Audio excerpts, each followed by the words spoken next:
Talking about mastering emotional balance. So, this is something that I hear a lot, especially around where people are talking about emotional intelligence and all of that kind of stuff. So, emotional balance comes in. And I do think it's an amazing thing. We need to understand what emotions are about. We need to understand why we have certain emotions in certain times.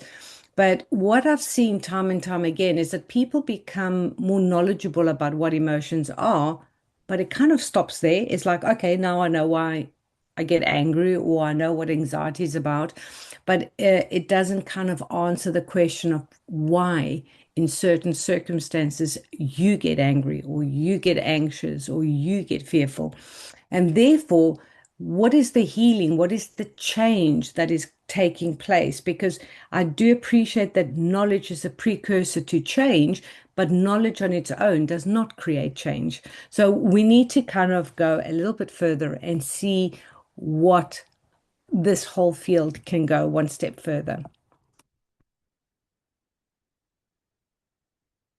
So I use a system that's called the authorship field.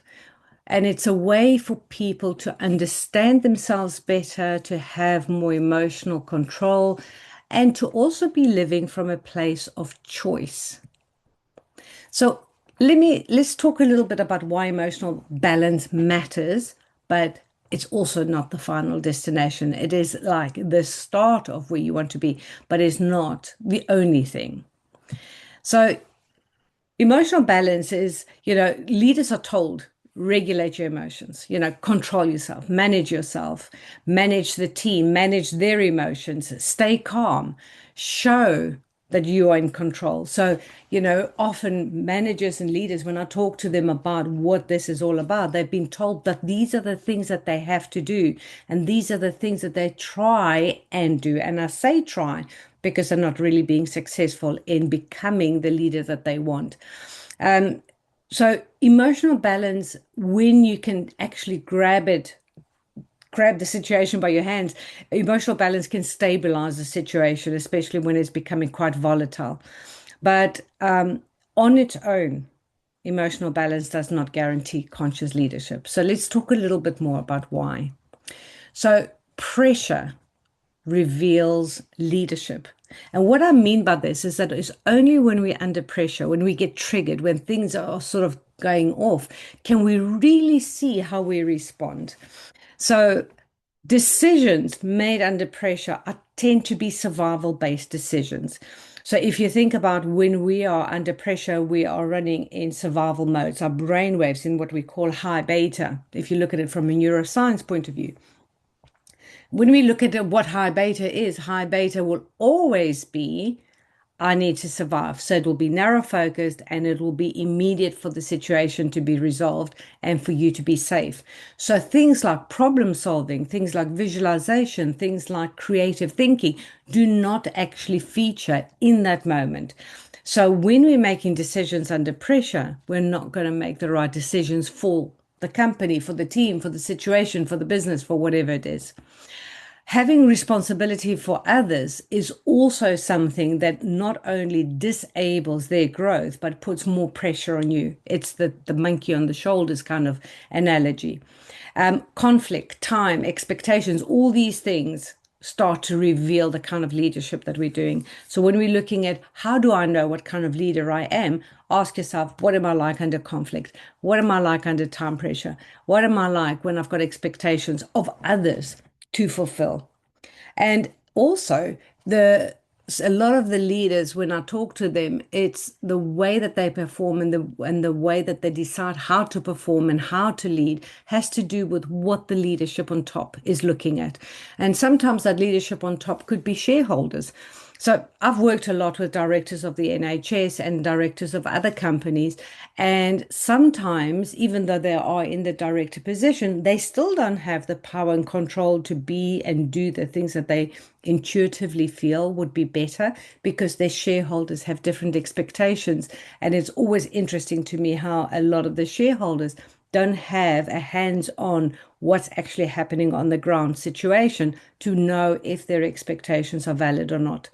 And then, of course, we look at the triggers. And triggers for me are your biggest gifts in life because it is when you get triggered and you have a reaction, and I'll talk a little bit more about our reactions, that you then start to see the things that you need to address and look at and heal and change so that you can be okay at your core. So let's introduce the authorship field. In the center, so right here, is where you are. Everything that is around you here is how you behave on a day-to-day basis, stress or no stress. But when you start being over here is where the outside is starting to affect you. And instead of you in the center staying centered and therefore being able to lead and make decisions and problem solve from a choice and a calm place, you're being led by what's happening on the outside. So what does that outside look like? Let's have a look.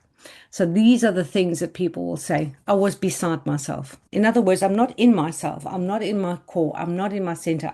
I was beside myself. I was outside of where I was. I wasn't myself. I've heard this so many times when people say, when that happened, when that thing triggered, when that volatile emotional situation happened, when that crisis happened, I wasn't myself. So they will justify bad emotional behavior by saying, I wasn't myself. I don't know what came over me. And what came over you was a real big pressure thing on surviving. Something just snapped. And again, it has to do with what what has to be true for you in that kind of circumstance to just snap. I wasn't thinking. Of course you weren't thinking. You were trying to survive. I lost my mind. I've heard that so many times that when managers have had a situation where things just go out of control.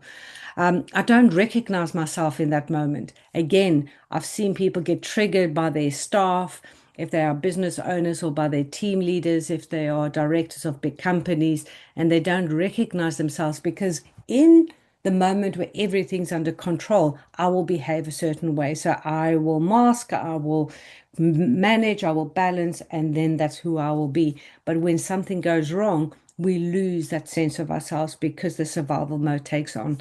So we've got to be very, very mindful about how and who we are. How do we behave and who do who are we when we're under pressure?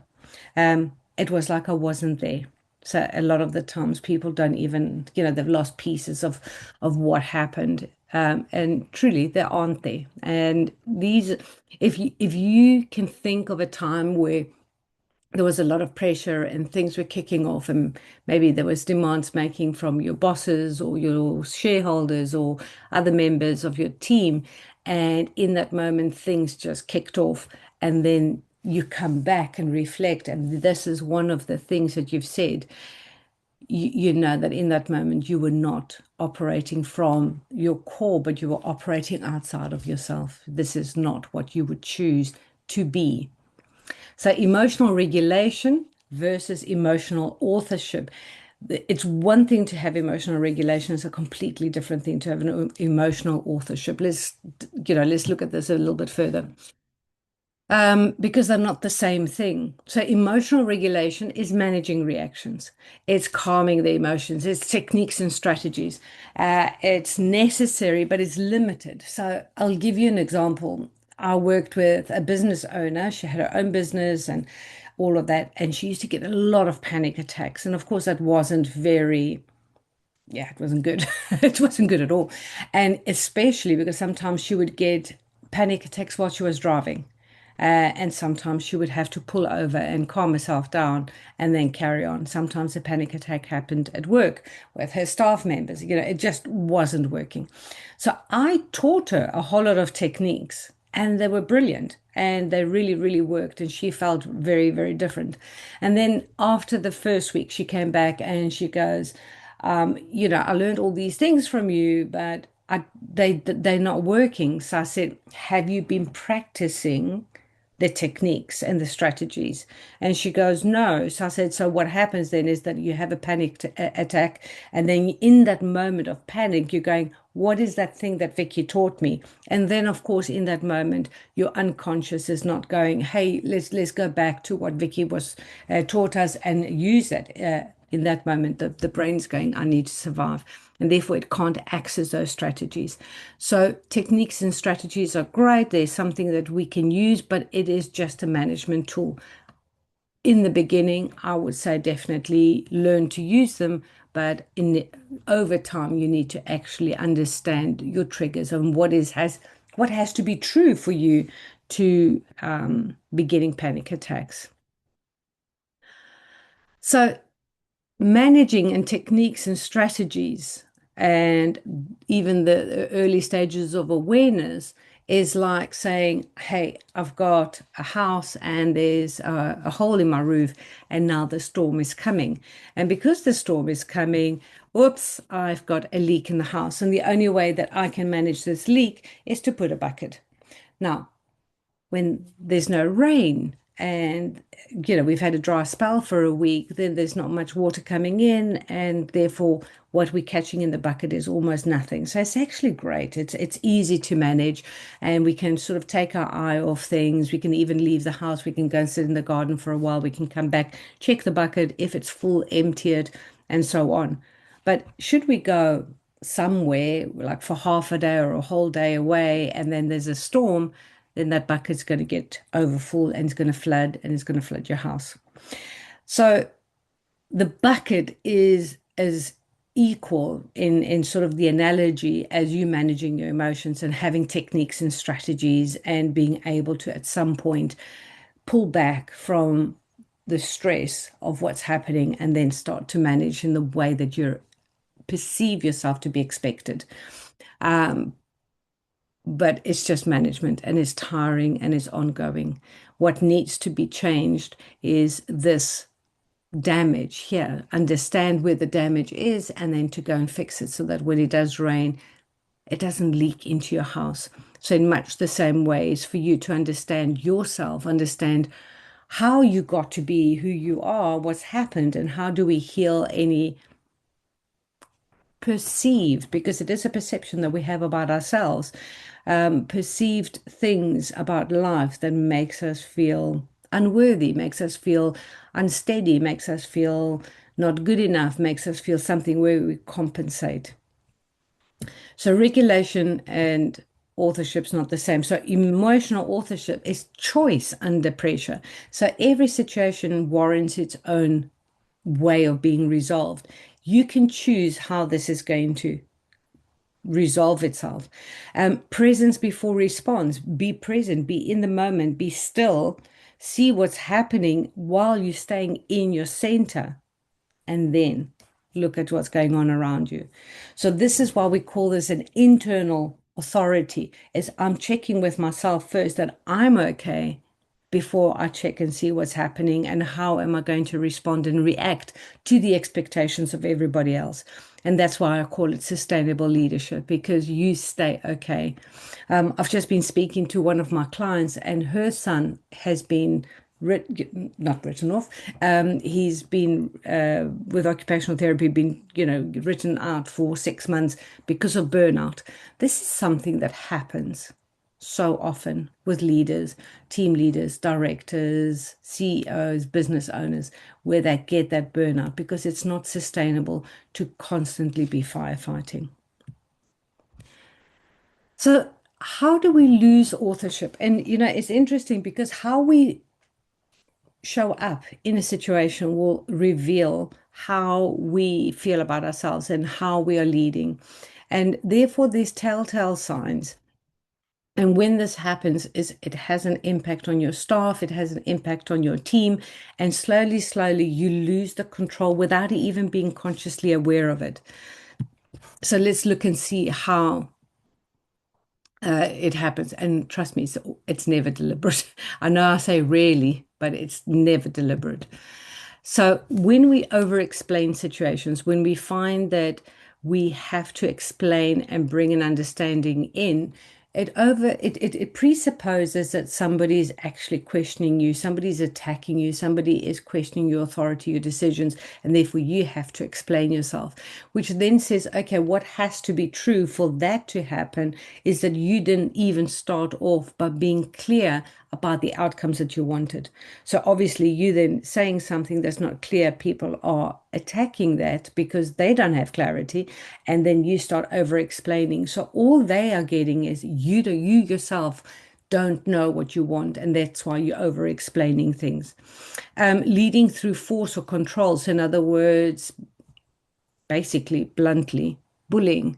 And this happens a hell of a lot. And I think all of you that are listening to this will have experienced some form of bullying, where you are forced to perform through fear, fear mongering, and all that. Managing perception. So, this is again, I've seen this so often where on the outside we pretend that everything's fine. We give the stakeholders or the boss or the CEO or whoever it is that we report back to the perception that everything's fine until it isn't and everything breaks down.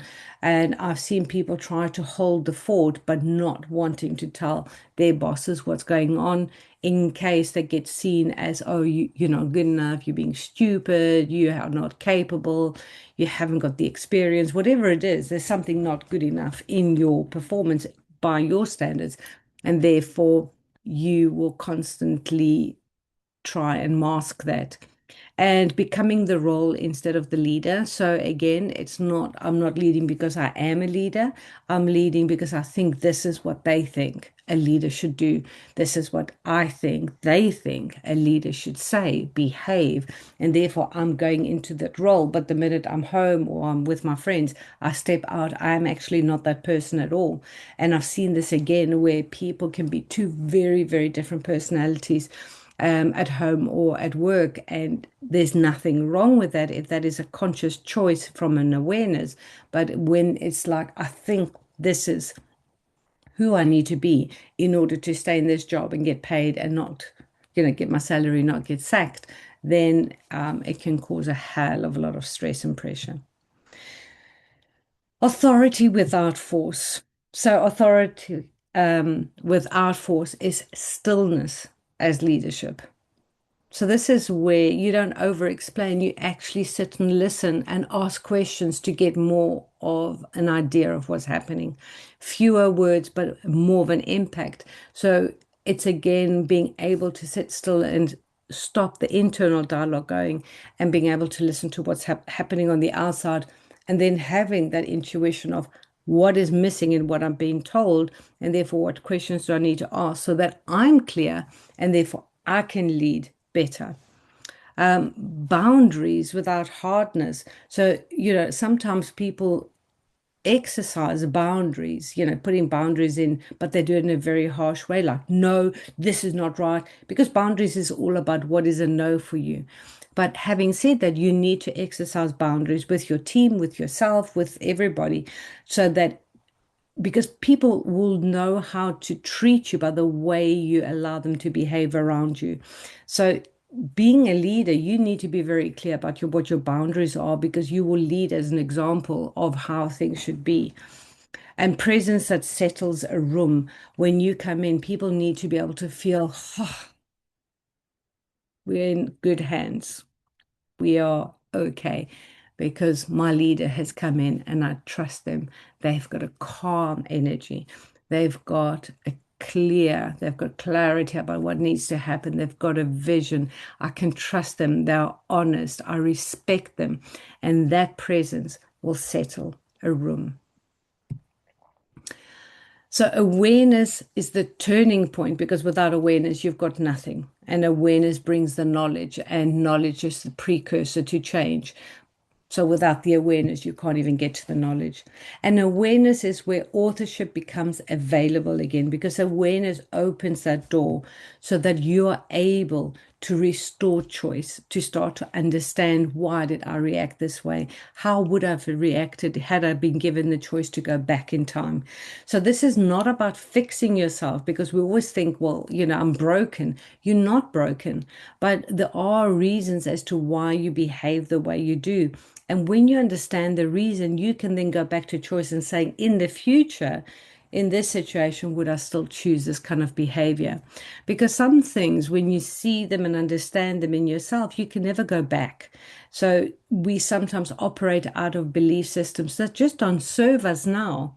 Not that they're bad or they're wrong or we should have never had them, because every decision that we make in every moment in life has been done for our highest good. So it's there to protect you and to keep you safe. But maybe something is now out of date.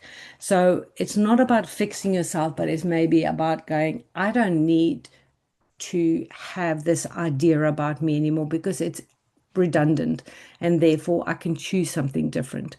So it's this comes back to knowing who you are, understanding the situations that is outside of yourself and realize that this is not a personal situation, it's just something that's happening, and being able to then change situations for the highest integrity, with the highest integrity for all, for yourself and for your team and for the outcome of the business.